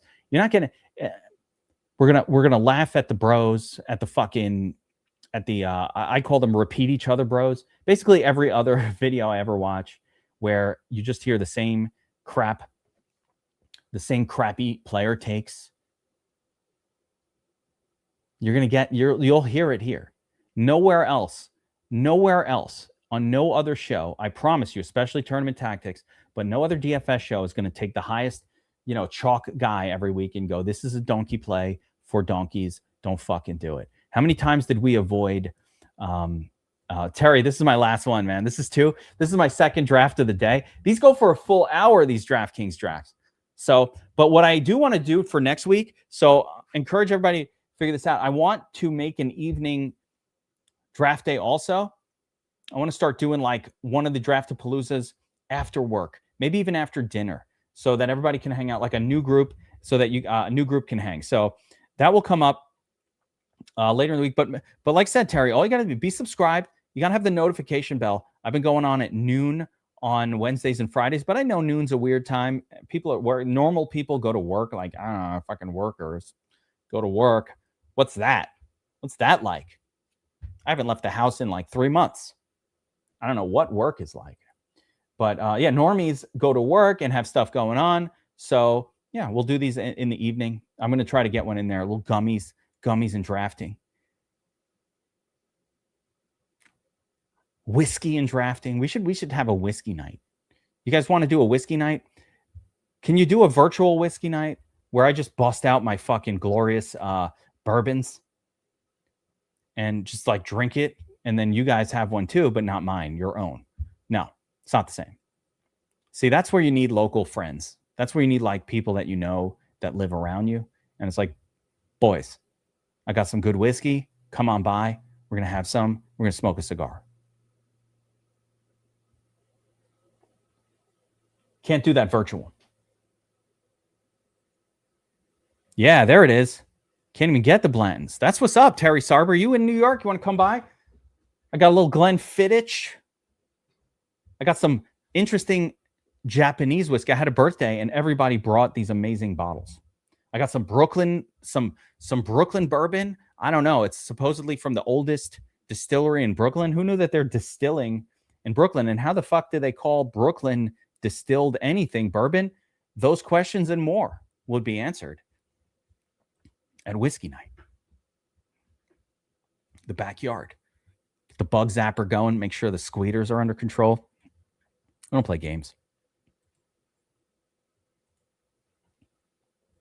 Jolo, my team has one quarterback. Yeah. No, I've heard about, like I haven't tried the Japanese one, but I've now heard that Japanese bourbon is supposed to be really good. So I'm excited to try this one that I got. I have not tried it. Oh, I do have a quarterback. So what I don't have is a tight end yet. So we're going to start looking at tight ends. Let's see who's available still. I don't mind waiting on tight end, but we don't want to wait too long. Just start paying attention to who's available. Wide receiver group, still some good names available. Some names I always draft like certain names like when they're there, and I get on the block. And then I have 4 running backs. Are there any good running backs left? Yes. So there are still, and then I do need another quarterback. So we're gonna figure out. I want some correlation, but I don't have too much correlated plays here. No. I got nothing that's going to correlate with anybody at wide receiver. So, yeah, bourbon flavored gummy. You know what? I got a whole other thing to do. I don't know. I feel like it's a family show, and I'm not sure if I want to discuss it, but I'm not saying I need to go back to the dispensary. I have a new idea about some adjustments to my medications, but I have been thinking about that as well. What did we take? I don't even know what I just did. I took Tyrone. You better come, Tyrone. But we need those tight ends. We need those tight ends, guys. So, yeah, my next few rounds are going to be about beefing up the tight end position. I've only got 1 quarterback on my team. We've got 5 running backs, all set, 4 wide receivers, 0 tight ends. Could also take a quarterback here. They are going to thin out. But again, with my main guy holding it down with Stafford, I'm not that worried about it. We'll get like some later names just to hold it down. Bourbon flavored gummy sounds really nice.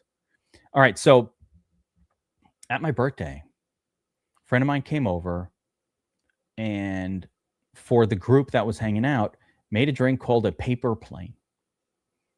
Paper plane. It's a bourbon drink that had a lot going on. I think there was some. I feel like there was some Aperol in there. A little Aperol spritz, a little spritz of Aperol. The hell else was in that thing? Fresh lemon juice. I don't really know. Tasty drink, but as it comes down to it, I think for me. Yeah, I mean, Money Mage knows. Fucking put some hair on that chest. I don't need hair on my chest, dude. I got it. I don't need more. But I will say this. I prefer, so throwing a question out there, since we're just talking about something that's not draft related. I prefer bourbon neat, not on the rocks. I don't want it cooled down at all. And I don't like it with a mixer.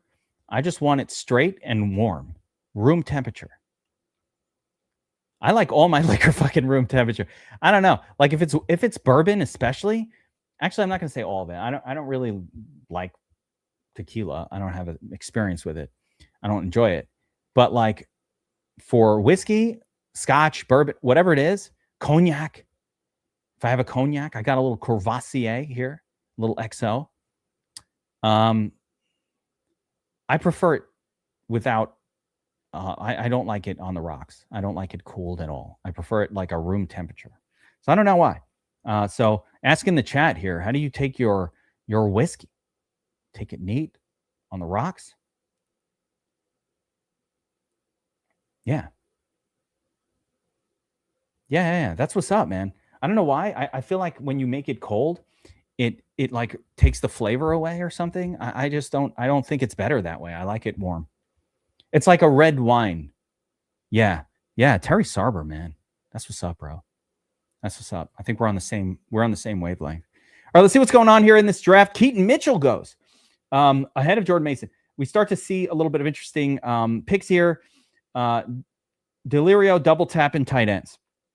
I was hoping for Chig Okonkwo getting to me. There goes Tyler Shook. So we need 3. Mdahl went for Mdahl, who that's a name I've seen before, went for 3 quarterbacks in a row.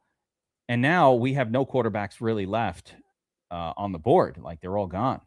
So I need a quarterback here. I need a QB2. I need a QB3. I guess, I don't know. Danny Dimes? Or Bryce Young? Dimes with the Q tag never makes it through a season. Bryce Young will make it through the season, but, probably more needed. Let's go Bryce Young because we have those. Tua. Terry, I don't mind Tua. I think you can do Tua late, although I think he's going to get hurt. He can't last a full season. But I think you could also grab Deshaun Watson late if you want to be really, if you want to really dice roll and be crazy. So again, my team now with 2 quarterbacks, I'm okay with the 2. I got only 1 tight end. We still need more tight end talent. There's still a lot of tight end talent floating around, but that's going to get squeezed away pretty much in this next round. If this draft goes anything like the last few have gone, the tight end is going to go through a massive, drawdown right about now. I still only have 4 wide receivers though, and I also need more wide receiver talent. Well, I can't get enough talent. I need more talent. On this team. I feel like I can take a tight end here.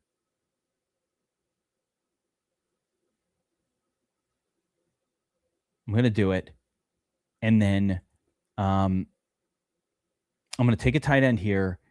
And then I have that second quarterback now. I got my second tight end. So now we're going to beef up wide receiver, tight end, and quarterback. The one thing I don't really need to mess with anymore is running back. I have a really good setup here at running back with Brooks and Chuba pretty much locking down Carolina running back. Yeah, Njoku, interesting pick. I always liked Njoku, and now he's on that team that has so much competition. One guy, that does remind me, though. Terry Sarber, you just actually reminded me. That is a terrible spelling of his name, but understandable. But you just reminded me. One player I have 0 exposure to is Gadsden, the other tight end from the Chargers, who kind of like had a 4-game run of good games last season and then disappeared off the planet. And now they brought in another guy. And the problem is Gadsden, everybody remembers that little run of his. So he goes off the board way too soon for what he is. Like, I don't think Gadsden is anything special at all. They brought in Njoku for a reason. They didn't bring Njoku in because they thought Gadsden was great. So something's up. Therefore, I've avoided Gadsden all year. Now, it could be wrong. Don't know. But I just don't think he's worth his current ADP. And if you ever hear me fading a player, if I'm ever saying, hey, I'm not playing that guy, that doesn't mean I hate the player. I hate the game. Don't hate the player, hate the game. No, but it doesn't mean I hate the player. What that means is I don't like where he's going right now in current ADP. I don't have any shares of Mike Evans. None this year. Why, Kevin? Well, he goes in like round 4, and the guy's always hurt.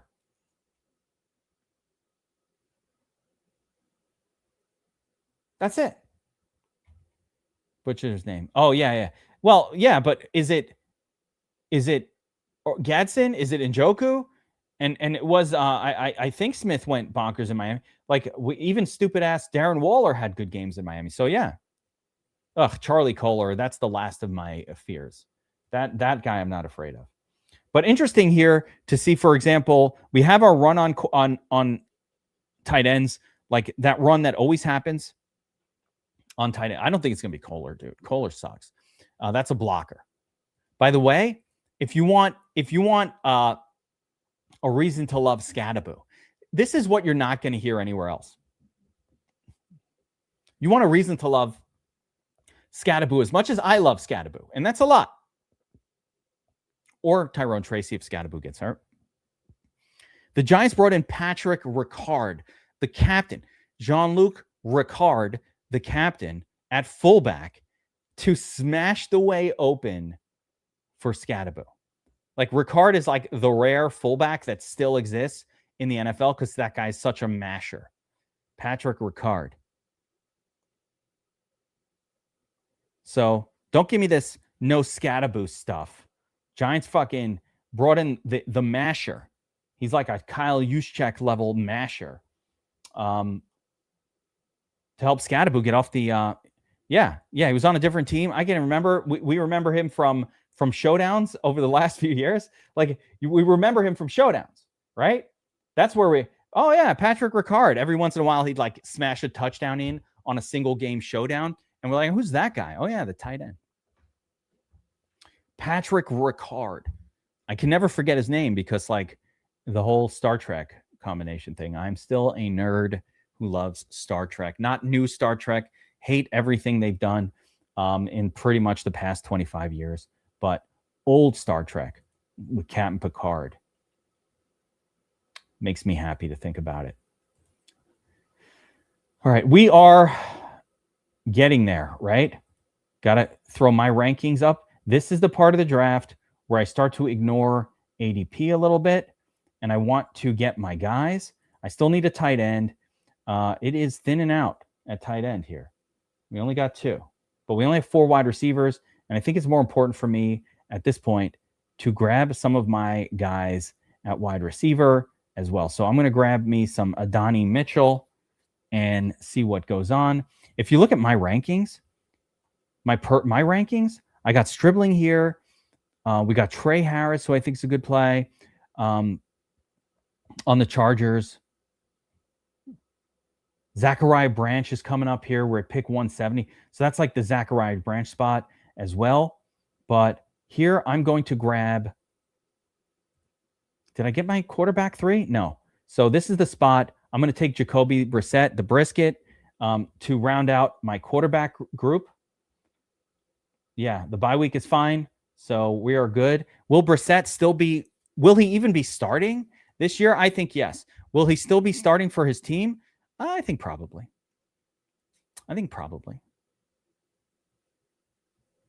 You know who loved a good whiskey? Scotty. His literal name was Scotch. He was named after a type of whiskey.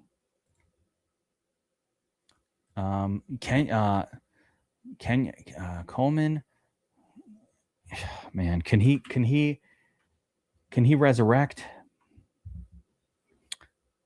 Yeah, these guys, when you bring in a Ricard or a Juszczyk, that means we're going to be mashing this shit at the goal line. And I genuinely think that the Giants saw that Dart was getting hurt, and a lot of his issues were kind of like trying to dive in around the goal line. So they're going to try to mash those. They're going to try to smash those touchdowns in. I think they're going to try to hand the ball to Scadaboo running behind Patrick Ricard. You're not going to hear that anybody else. No one's talking about Ricard, Patrick Ricard. No one even knows. But when a team brings in a masher fullback, what's your team that you're a fan of? You think there's a fullback on them? Most teams don't even have a fullback. It's not even a real position anymore in the NFL. Giants went out and paid somebody to do it. That means they want to smash touchdowns on the goal line. Or not. Could be wrong. But you know, that's why we do fantasy. That's why we do it, man. I don't fucking know. All right, let's take a look at my team here. I get distracted. It's hard. My ADD kicks in, and it's hard to focus on the board. Bijan, Montgomery, Chuba and Brooks, holding down the running back spot for me. I can afford a Hubbard or Brooks injury. As a matter of fact, I would welcome them in this format. I would welcome it. Wide receiver, I got Brown, Pickens, Adams. Okay, not the most consistent trio. Not the most consistent, but really good, right? I have Brown even ranked ahead of Rashee Rice, but a lot of times you're going to get Rashee Rice here. Pickens usually goes, just as good as CeeDee Lamb, but a couple of rounds later, of course, he's got like bonehead potential, but not too worried about it. And Devontae Adams is a touchdown machine, right? So we get our wide receiver group kind of locked down, but we're going to need to add some more talent. That's what these next few rounds are going to be about. I still don't love the wide receiver talent. I still need another tight end. So we're going to pay attention to that. But we were locked down at running back. Like, we're fine. Hubbard, Brooks, Tyrone. So we're good. We got Mark Andrews and Juwan Johnson at tight end. Again, I think Andrews is one of those names that is going to elevate without Likely there. People keep talking about Likely on a new team this year, and he's going to do great with the Giants. What about Mark Andrews without Likely in there to vulture his ass? That's a positive that everybody forgot. Oh, yeah, I didn't even think of that. So don't forget about that. Did I ever get Tank Dell? No. Somebody got him. I want to see where Dell went, and I'm going to curse that person. Starting to star off some potential. Yeah, there goes Tyreek Hill. People, this is a hopium pick. Is that guy even playing? Probably not. So wide receiver group is really, really getting thin here, though. It's not great. It's not great. So, mental note for the future, I should have taken another wide receiver here and maybe even another wide receiver there. Let's see what the tight end group looks like. Yeah, still playable names here in round 15 at this point. So, I don't like Wicks at all. Some of these names I don't really like. Yeah, I mean, Stribling I have ranked so high ahead of all these other names that we just got to go with Stribling there. Stribling is the rookie wide receiver for the 49ers this year, and he was taken at the top of round 2. Like, he has draft capital. No one likes him because before the draft, he was like an unsexy name. No one was into it or whatever. But yeah, I'm just going to take my next man up too. You can see here I've got Ted Hurst ranked well ahead of where we are. So Ted Hurst is another rookie. So Ted Hurst, rookie third rounder on the Buccaneers. A lot of buzz around him. They like him. They like him in that sort of Mike Evans role. So it could also be Jalen McMillan. You don't know. Godwin's there. It's crowded. It's not in love with that. But on the 49ers with Stribling, when you talk about a team that's not very crowded, they got Ricky Pearsall, who can't really stay healthy. And they've got Mike Evans, who can't stay healthy. So literally, the 49ers have a bunch of wide receivers ahead of Stribling who can't stay healthy. So that's one of the reasons why I think that Stribling is one of these names that, like, especially in this DraftKings format where, early scoring isn't as important. We got to make the playoffs and everything resets in the playoffs, and it's very, very heavy on PPR. Yeah, why not? Why not go there? One of my favorite guys is Tank Dell. I want to see where Tank Dell went. Tank Dell goes to the Hungry Duckling. Are you in here with me, Hungry Duckling? Oh, yeah, he is. So he's in the chat. But, Hungry Duckling gets Tank Dell, like the pick, takes him at 180, which is that's not a reach at all. I just waited too long. I should have taken him here. I knew it. Because when I'm at 170, it doesn't come back until 190. And by the time you get back on the clock, it's just a disaster. So there's Tank Dell, and I messed up. So if I could do it again, you could see here, there's probably still quarterback talent available. Wow, no, look at that. Even Deshaun Watson went. Who took Deshaun? When did Deshaun Watson? Oh, there he goes. Wow, crazy. A little final run on the tight end position as well. Barner's a good one. Hungry Duckling, I believe you are in the chat with us. On the clock with Penix. Get that third quarterback in there. In stream, baby. We'll be back. Guys, on Monday when I do the stream, maybe I'll do a night stream on Monday. Maybe I'll do an evening one, like an 8 p.m.er. Because I hate like the way the weeks go. I've been doing these Wednesdays and Fridays, and like, what about Monday, bro? I feel like I haven't hung with you guys for a few days. Also, don't forget to check the DFS Army YouTube channel. I just put out a video about the quarterback position. I got a video coming out about tight ends. All kinds of strategy going up there. Ray Zanny's in the hizzy. What's up, my brother?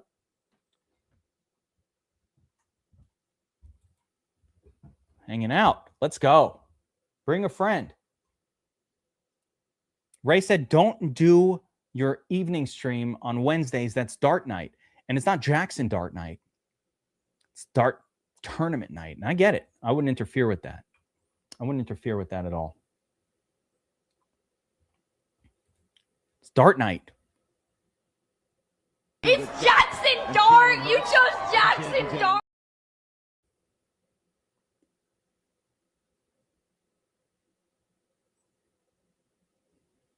Fistball push-up testing! FEC's a way of life. I'm a Guido for life. For life.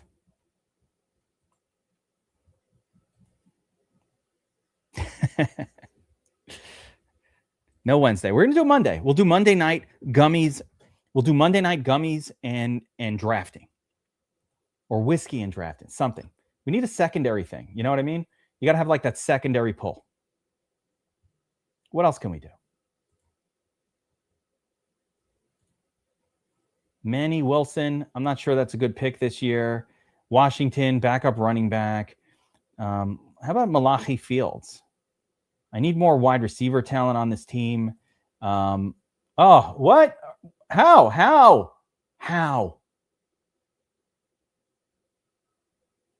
Chris Bell, Miami?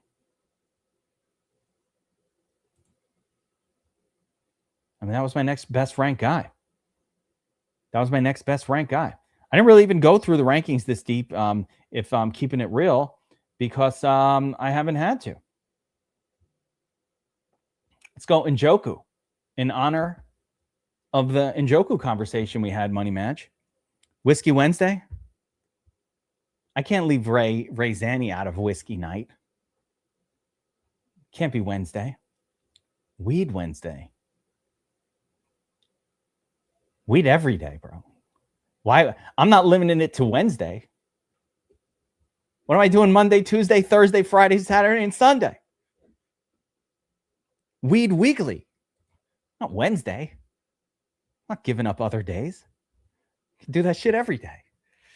Where were we? On the draft board. Elijah Surratt, another meh player off the board. David Njoku for me. Yeah, I just took it like a trio of acceptable. Like these are all acceptable wide receiver. You could do this on DraftKings. Just keep grabbing wide receivers, getting these names that are going to give you a couple days worth of production. That's all you need. It's DraftKings. A single wide receiver with a little pop. Look at like this guy who you never even barely heard of. Yeah, he got you 17 one week. He got you 27. He got you points. Not that many points, but you know, he got you some points a couple times. Some shitty quarterback play, 10 target game. You know, like these late round guys, they might pop for a good game here and there. Look at Juwan Johnson. People think Juwan Johnson's not a stud. These kind of games, these 20s, these 17s, that's what gets you by your weeks in best ball. That's how you get by the week. We're going to do weed week. It's just all week long. All week long. Wide receiver group. Yeah, we're effectively beyond my usual ADPs. And, you know, you can take whoever you want in this zone. Demario Douglas is getting some buzz as a guy who's going to play. Yeah, Tyquan Thornton is one of those names of a guy that's going to be out there for big plays for his team. These last picks, you want to kind of just get anybody who's got any life in them, any kind of scoring at all. If I need to fill out a position like, I'm a little short at tight end or something, you know, you could look for names like, yeah, Darnell will be out there playing. Colby Parkinson's out there playing. So they're fine. Look at wide receiver group, Jack Besh. All right. Take a look at the Raiders. They have nothing going on at wide receiver. Maybe him. Demario Douglas, like I said, I heard that it is Ray Zanny. Demario Douglas going to be the slot guy for the Patriots or what? Is he going to win that job? You know, we look at running backs. I don't think we need a running back here. Quarterback group.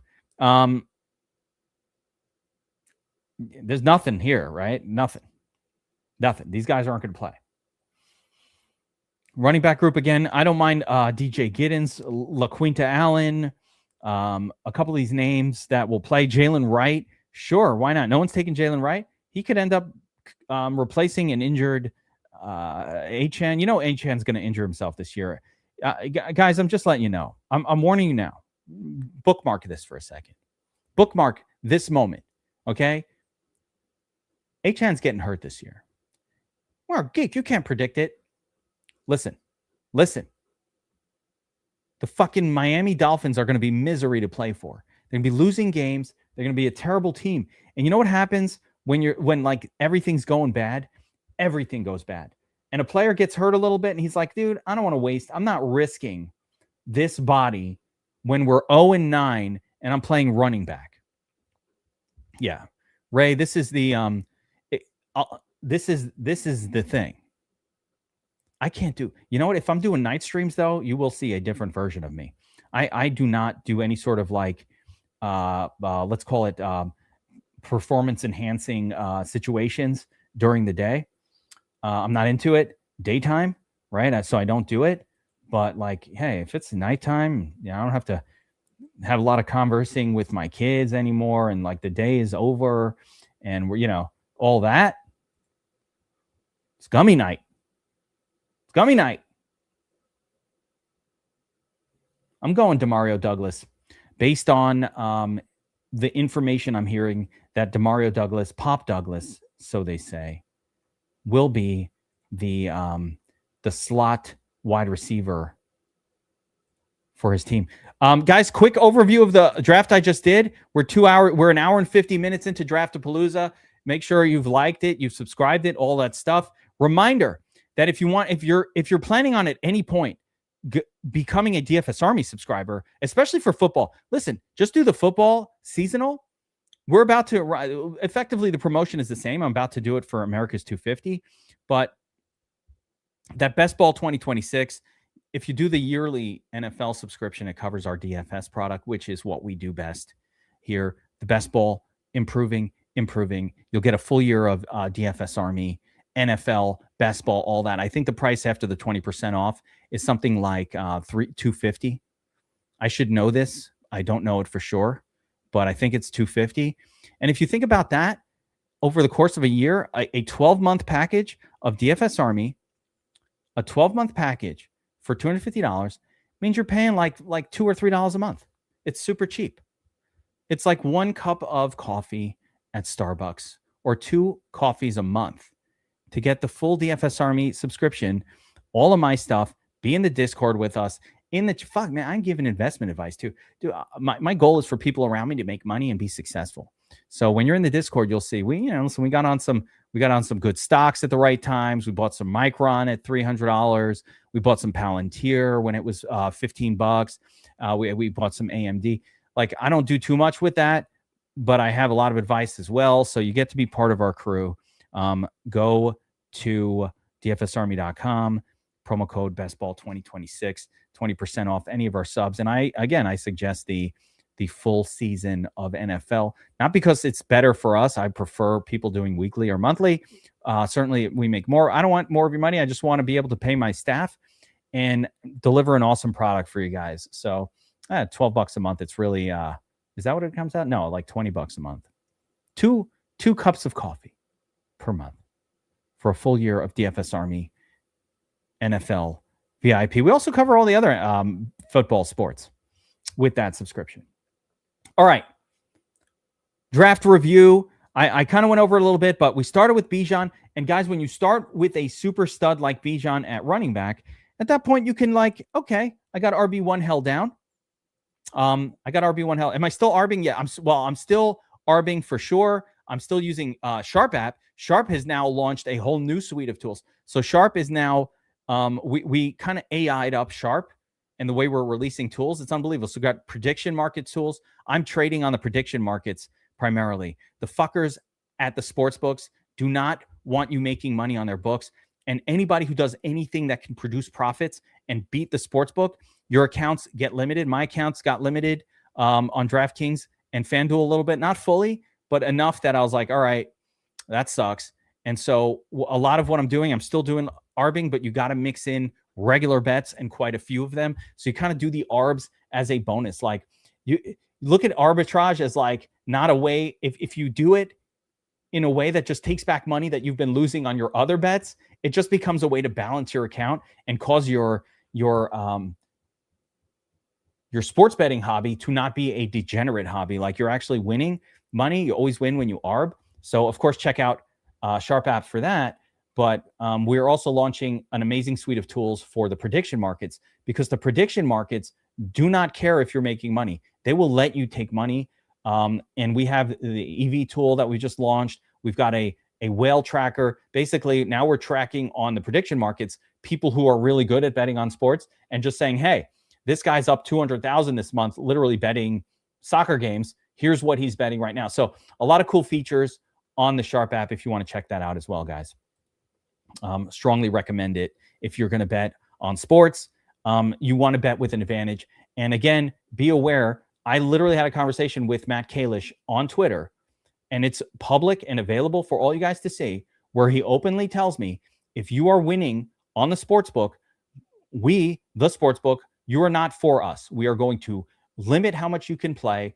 Our job as a sportsbook is to take your money away from you. Fuck those guys. That's why I love arbing. Fuck those motherfuckers. All right? They don't let you on a fair playing field. You come in the casino, you start counting cards, they kick you out. Like, bro, I'm just trying to be good at this shit. Nope. You have to bet. You cannot bet with an advantage. So fuck those guys. Take your money back from the sports book. That's what arbing does.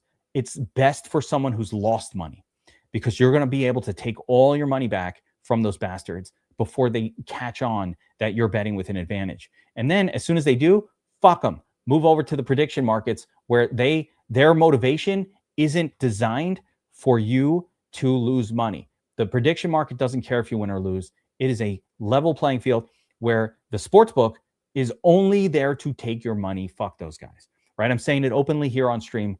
Fuck those guys. Wouldn't that be interesting? GameStop. Now, I talked about stocks a minute ago, Ray Zanny. GameStop is not something that I would be fucking around with. You don't need to. You don't need to fuck with crazy bullshit stocks when Micron just went up 300% in the last 2 months. And when DRAM, a freaking ETF from memory, I'm up 40% in the last 2 weeks. Like, there are other things you can do that go up like crazy that aren't a bullshit company. But yeah, let's go GameStop, man. Love what the guys say? Love the stock. I just like the stock. Just like the stock. Anyway, quick back to my draft here, because I forgot about talking about it. So we got our running back position held down. Bijan, Monty with Chuba and Jonathan Brooks. Literal lock button of a starting running back. And all I need is really two on DraftKings. So I got Bijan and I got these two. I know I'm locked down. 1, 2, 3, 4 stud wide receivers. Brian Thomas Jr. being the mysterious one, not sure, but it's wild to me that BTJ goes after Parker Washington. So I guess Metcalf goes too soon. Carnell Tate drops to a crazy spot. Like, a lot of weird shit happened in this draft. Whatevs, right? So we take Hubbard and Brooks. We get Stafford as our QB1. Tyrone Tracy, get another running back that catches passes in there. And we got Bryce Young and Brissett to round out the quarterback group. Dude, yeah, I see what you're saying, Ray. Grab Legan in last pick. I don't even think it matters. Bryce Young is there just to back up Matthew Stafford for me. This isn't a super, super correlated build at all. I just didn't really find a lot of players connected to the quarterbacks, but primarily because the quarterbacks just went sooner than they ever go in this particular draft. So, like, all right, go with the flow. Go with the flow. Got Hurst, Stribling, Bell, just a bunch of random wide receivers late to try to fill out DraftKings, where wide receivers will give us the points that we need. Guys, this has been awesome. I love hanging out with you guys on Draftapalooza, drafting together. We're going to keep it going. We'll go back to Underdog, like I said, on probably Monday. So look for me to kind of switch it up next week. We're going to keep doing the afternoons, Wednesday and Friday, but I want to kind of open up who can get here and what time, and maybe we can get more people in the crew together. So I'm going to try an 8 p.m.er on Monday Next week on Monday, we'll do an evening one. We'll see how that goes. So stick around. I appreciate you guys hanging out. Let me know in your comments. Talk about your whiskey, whatever it is. Comment. Make sure you're liked, subscribe to the channel, and all that good stuff. And like I said, hit me up if you have ideas, questions, any of that stuff in the Discord. I'm always hanging out, and I appreciate you guys hanging out with me on a Draftapalooza Friday. See you guys next time. Take care, everyone.